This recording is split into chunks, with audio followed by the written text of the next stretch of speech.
Ready? Hop on the boat.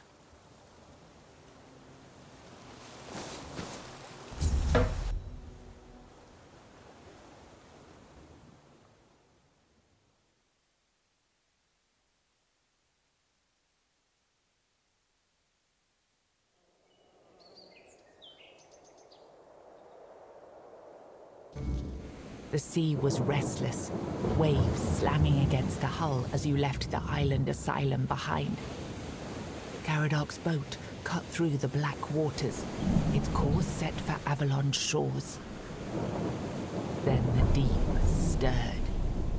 A shudder ran through the vessel from neither wind nor tide, but from something far below. A presence, ancient and watching. And then it struck. The boat lurched violently, wood splintering as the sea itself rose in fury. A shadow moved beneath the surface, vast, coiling, inescapable.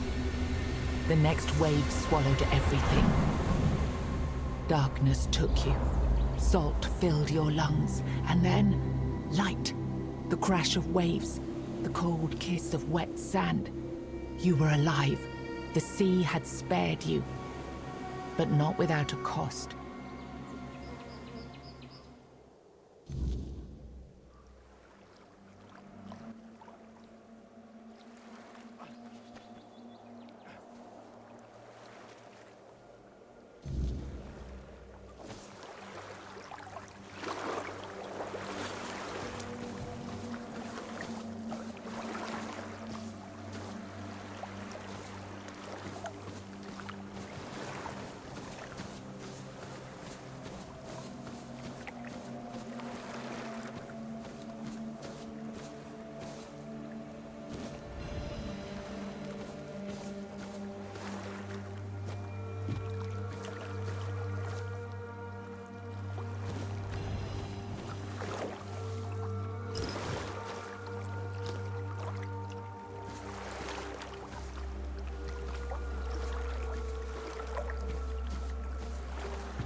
Greetings, kind.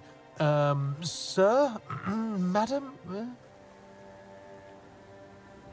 Right, so, would you perchance be interested in browsing my wares? Only the finest Avalon can offer, and the finest I can offer, that is.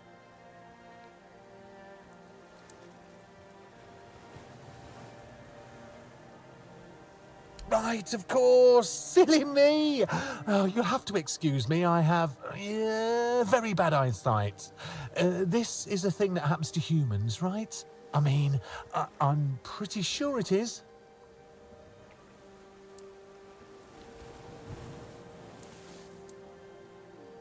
Me? Of course I'm human. I was born in a human village, and my mother was a human. We lived in a house. It had a roof. And holes in the walls. I'm not sure what they're supposed to be for, to be honest. But it's so easy to steal a baby through them. Not that I've ever done that. Anyway, where were we? I'm really not, am I? Oh, I've only been doing this for a short time. A century or so, maybe. I don't have all that many regulars either. Most people either curse at me or run away. I don't understand it. I'm not trying to eat them or even kidnap them. And then there are those who accuse me of trying to trick them. Excuse me! I'm just trying to sell them some trinkets or pretty flowers. Where's the trickery in that? I'm glad you asked. My name is O'Cunnin Cinnamon Sage, and I'm a travelling merchant. I specialise in the various odds and ends I find on my travels. Feel free to take a look at my wares. I'm sure you'll be able to find something interesting. I'd just be grateful if you didn't try to sell me any weapons, or nails, or buckets with iron handles. It's not that I have anything against things made of iron. I simply don't condone violence, that's it.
Another satisfied customer.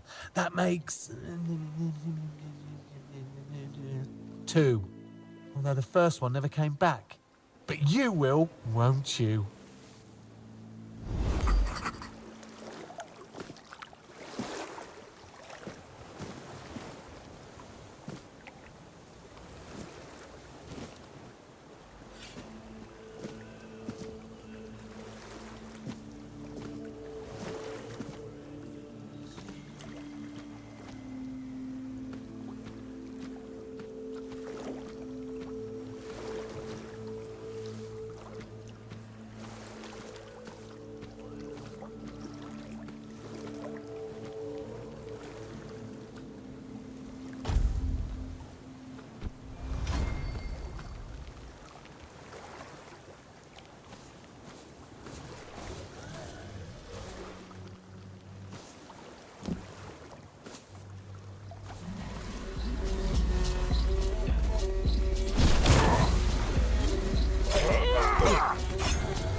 What's happening? In the name of the All Mother, what are you doing? I could have stabbed you. Wait, I haven't seen you before.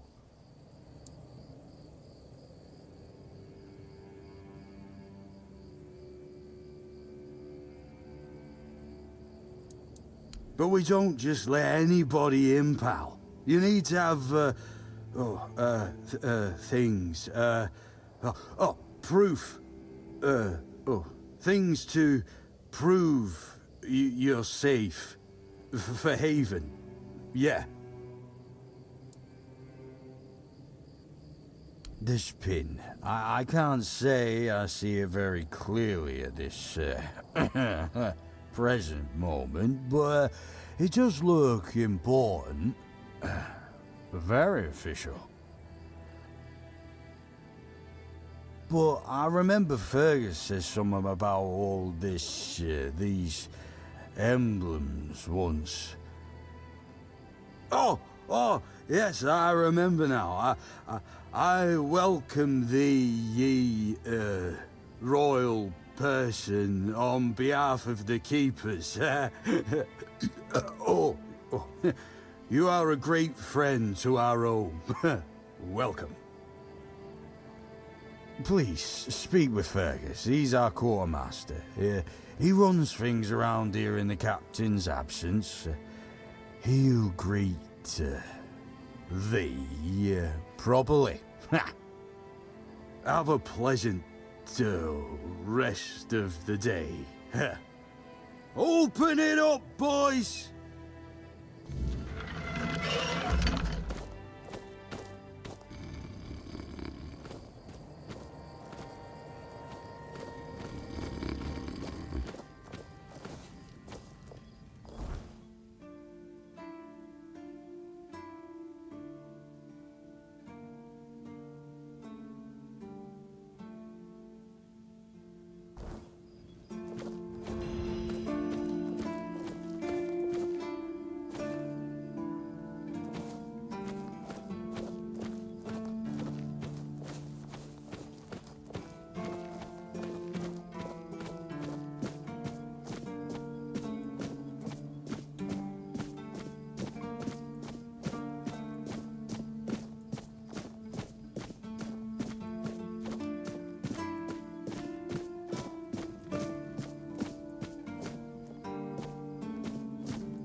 Blessings upon you, stranger.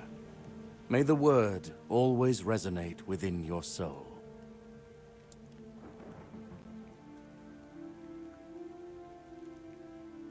What do you mean, my child?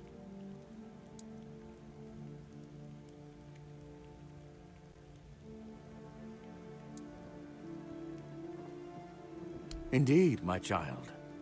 I have served in the Horns of the South since I turned 20. So, it's now my 40th year in the service of Kai and this noble abode. As for the asylum, I only know as much as my brothers deem necessary to relay to me in their letters. I only receive reports on their progress towards curing the Red Death. I'm afraid that I simply cannot believe your blasphemous words without proof.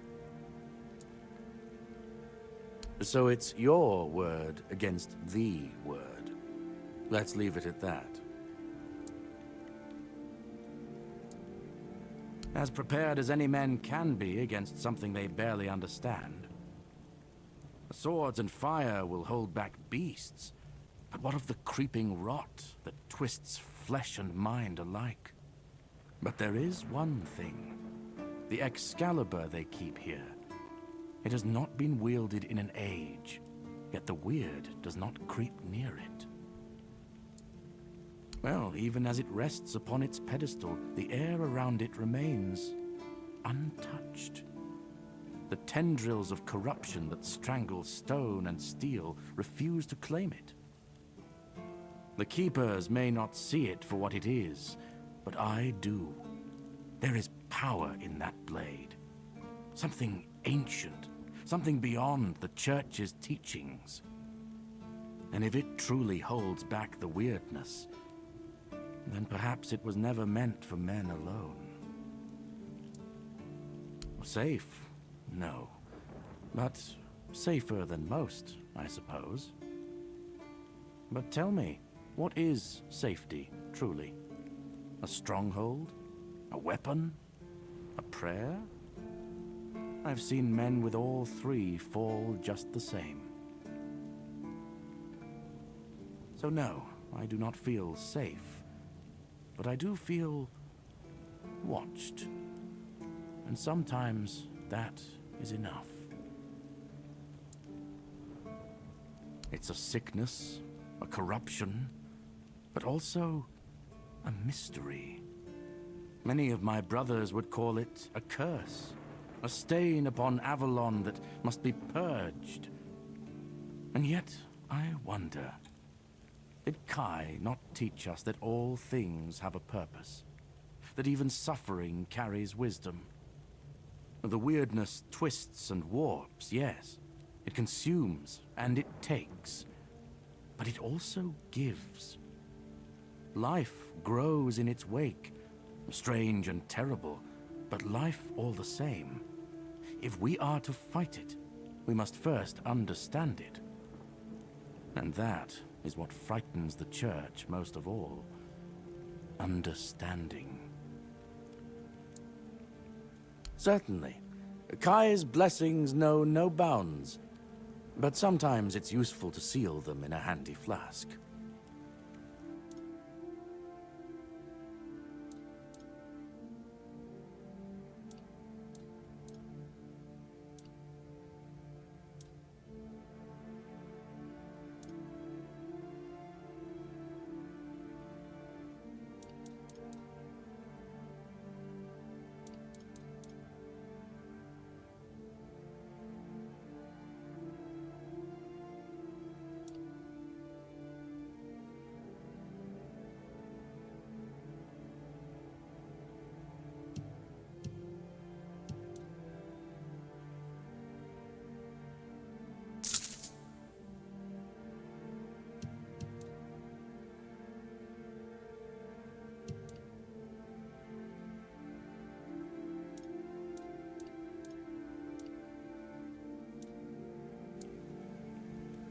May Kai's word always guide you. In the word, you will find solace.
Oh, sorry. Do I know you? I'm terrible with faces. Either way, glad to make your acquaintance. I'm Jan Heber, a physician raised in Camelot and trained in the Royal Academy.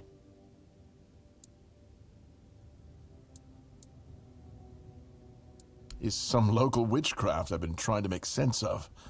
I guess I'll find out when I try it. Experience is the best teacher. Don't worry, I'm not testing anything on the others. Graham the Mad, a great Camelotian physician, used to say that a real doctor would never give his patient something he hadn't tried on himself first. A wise approach, which I follow myself. What irony? Oh, that was unexpected. Here, take it. What will happen, I have no idea, but please tell me, if you live to find out. The pursuit of knowledge is always dangerous. That's why it's reserved for only the bravest of the brave. It takes true guts to face the unknown, to realize just how little you know and how insignificant you are to the world. I was classically trained in the proper art of medicine by the scholars of Camelot. The things they do here, they make no sense at all. Most of this stuff shouldn't even be effective, yet it seems to work wonders on these simple-minded, tough-bodied people here in the south. Shipments from Camelot are late, so I'm running low on supplies. If I'm not able to treat them, they'll start complaining. And Fergus doesn't like when people complain, especially when it comes to their health. He truly cares about them, I've got to admit. He doesn't care much about anyone else, though.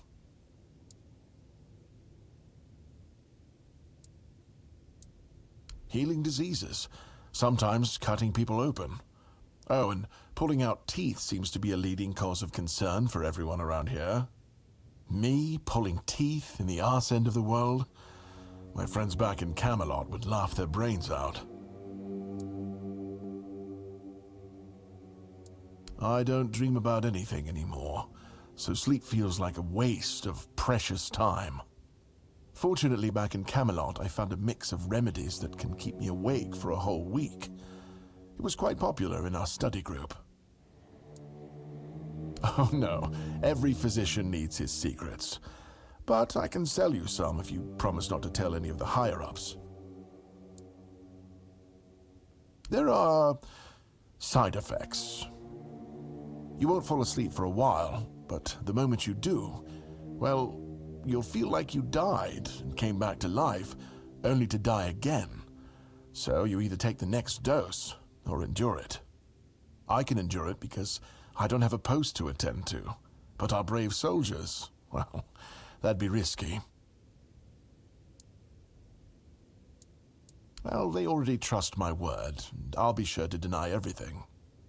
Moreover, I'm in the position to raise my prices or to refuse to sell you medicine, whichever suits my mood. I'm honestly quite offended you're even asking. Why would you, though? Don't you have better things to do? Well, if you're not in the mood for sharing, then I won't ask. You might have more success getting people to trust you with their personal matters if you were a little bit more forthcoming, you know? Aha, got it. So you're up for work not out of the goodness of your heart, but for your own selfish plans.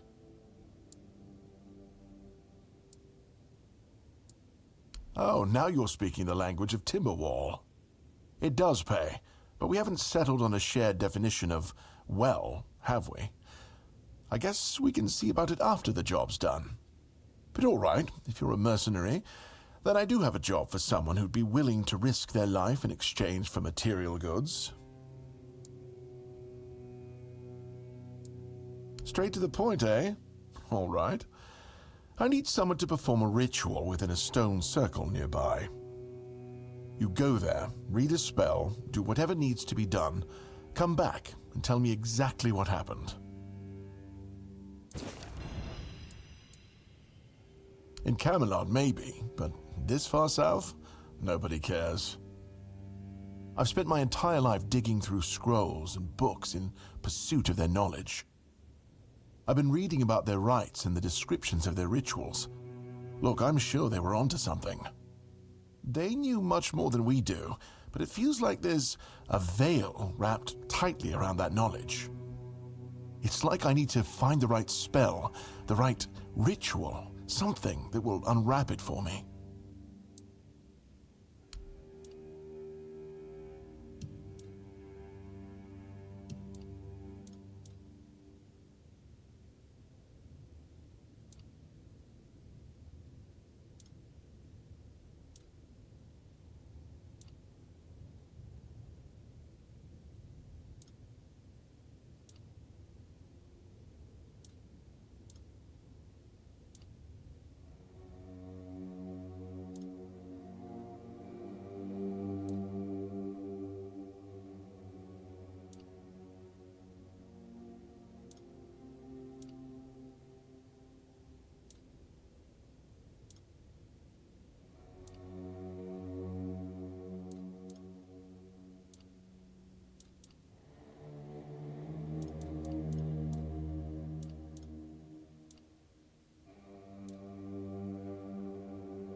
Lost or what?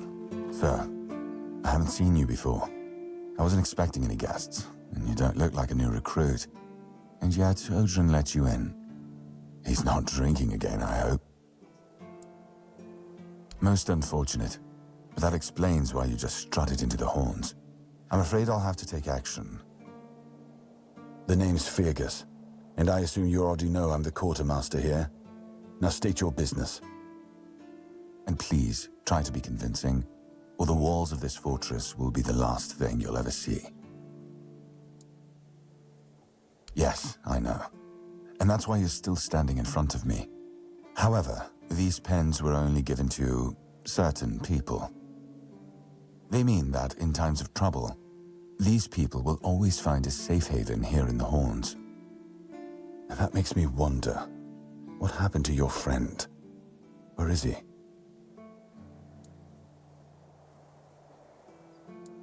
If what you're saying is true, he must have had a deal with somebody well above my pay grade, and that leaves only the captain. However, if you're lying, then you might as well have just confessed to the murder of a Knight of the Round Table. But nobody's that much of a fool, I think. Fortunately for you, I've seen my fair share of morons in life, and you don't look like one. Fortunately for me, this pen only means that I'm to make sure you're safe in the horns. Nothing about helping you out with whatever you're up to. Anyway, welcome to the Horns of the South. Make yourself at home.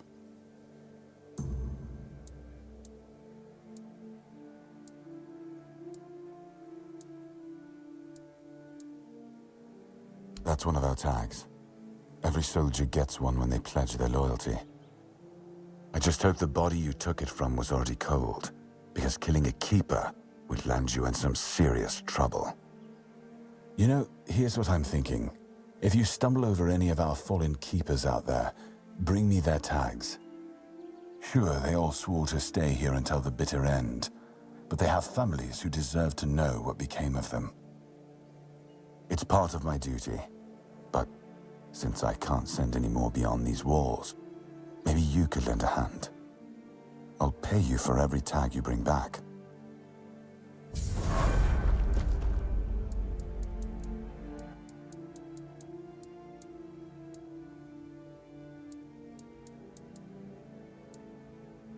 Ninian. I knew the Red Death would take him. Damn shame. He was one of the good ones. You did right bringing this back. The Horns look after their own, even after they're gone. But, now that I think of it, how did you manage to get hold of his tag? Tortured? In the asylum? You can't expect me to take that at face value. Brother Riagan said Ninian was too weak to survive the journey. They came for him, and we even held a symbolic keeper's burial for him. And what were you doing in the island asylum? You look fine, but if you were there, near him...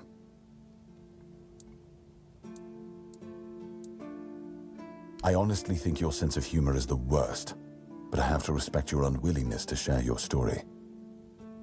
Still, you have to understand, now that you've told me this, I'll be keeping a close eye on you. No risks can be taken when it comes to the Red Death. We've been having trouble with the dead lately. The kind that don't want to rest in peace. There are more and more of them roaming the area. It might just be the weirdness, as it has been steadily creeping closer from the north, but somehow I doubt it. Anyway, I suggest you go see Marg first. He knows best what's going on there. He's our huntsman. He keeps us stocked with meat, so the lads don't have to live on fish alone. They get pretty grumpy when that happens. Right now, Marg is the only other person who's allowed to leave the keep. I'm not about to risk the life of our last link to the outside world, especially when you're so eager to lend a hand. Good. Try not to get yourself killed, and get rid of whatever's been causing the problem.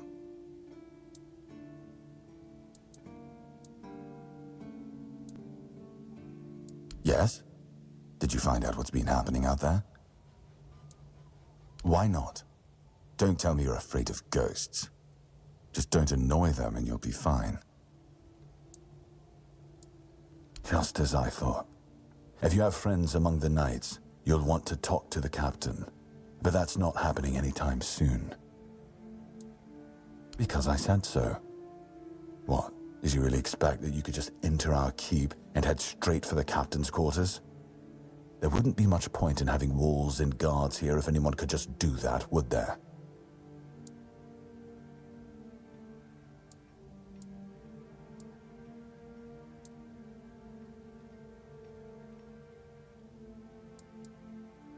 And have you helped any of my people? Or are you just here to wave that pen in my face again? First, show me you care, and then I'll take you to the captain. I can't have every random stray wasting his time. Not now, when the outcome of the war with its tribes is so precarious. I trust we understand each other?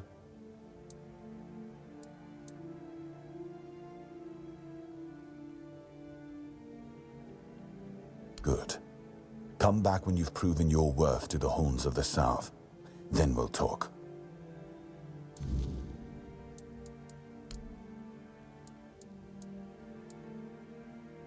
I'm Captain Brandon's right hand.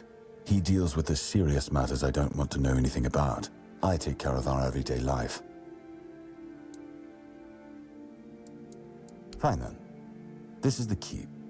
Anyone sworn in as a keeper lives here, unless they're no longer fit for service. If that happens, they get transferred to the village. Otherwise, they're not allowed to go there without my express permission. So if you ever see any of my boys down there looking shifty, feel free to report them. You're allowed to walk around the keep and the village, but if anyone catches you stealing, I'll take your hands. If you attack any of my men, I'll take your head. That enough for you? Excalibur. You want to pull it out? That's a good one. Well, be my guest. If you think you can, go ahead.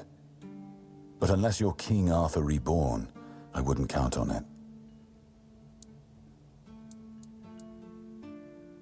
He's not our first line of defense. The archers are. Every man here needs to have a job. And no offense to Odrin, but let's just say we can afford to lose him. I'm sure the hordes of visitors clamoring at our gates can survive the insult. If you need rest, you can sleep in the barracks. It's no royal chamber, but it's better to sleep under a roof than under the stars, right? Especially in this horrible weather.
Let me guess.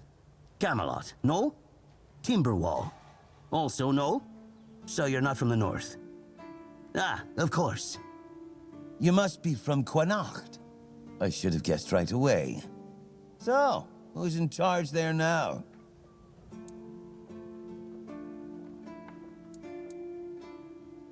Nowhere? Never heard about it.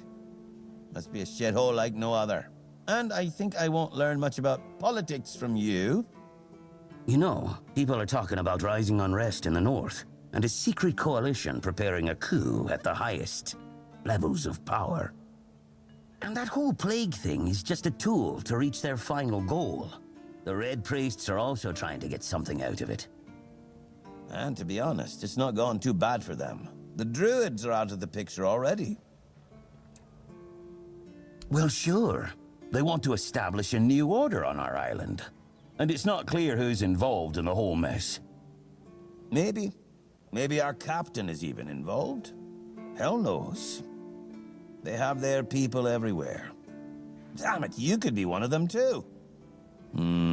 Although when I look at you, I don't think so. You have such a stupid face. With all due respect, of course.